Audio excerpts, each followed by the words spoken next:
Le livre du ciel, tome 11. Comment prier dans la divine volonté comme Jésus. 3 mai 1926. Il me dit: ma fille prie, mais prie comme moi, c'est-à-dire, immerge-toi tout entière dans ma volonté. En elle, tu trouveras Dieu et toutes les créatures. T'appropriant toutes les choses des créatures, tu les présentes à Dieu, puisque tout lui appartient.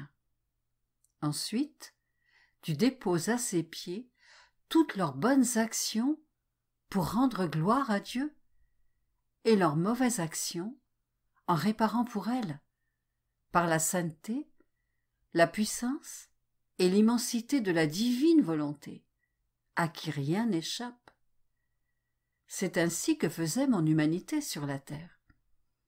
Aussi sainte qu'elle était, elle avait besoin de la divine volonté pour donner complète satisfaction au Père, pour le rachat des générations humaines. En fait, c'était seulement dans la divine volonté que je pouvais rejoindre toutes les générations passées, présentes et futures, ainsi que tous leurs actes, leurs pensées, leurs paroles, etc. Ne laissant rien m'échapper, je prenais toutes les pensées des créatures dans mon esprit. Je me présentais devant la majesté suprême, et je réparais pour toutes. Dans mes regards, je prenais les regards de toutes les créatures.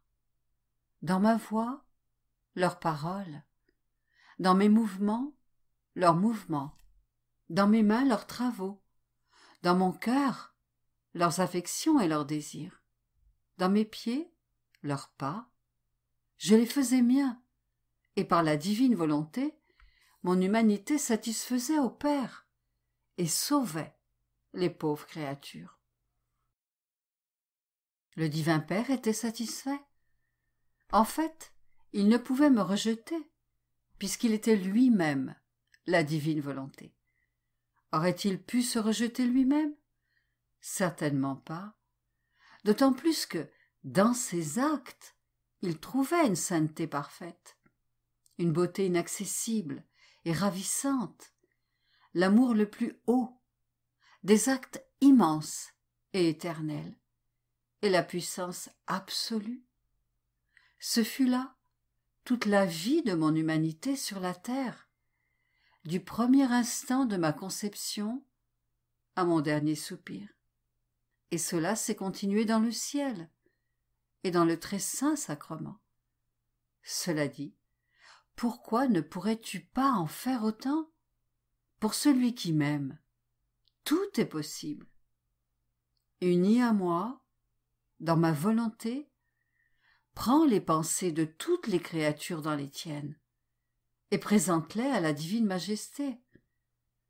Dans tes regards, tes paroles, tes mouvements, tes affections et tes désirs, prends ceux de tes frères dans le but de réparer et d'intercéder pour eux.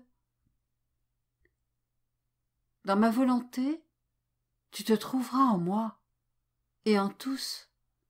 Tu vivras ma vie et tu prieras avec moi. Le divin Père sera heureux et le ciel tout entier dira: qui nous appelle de la terre?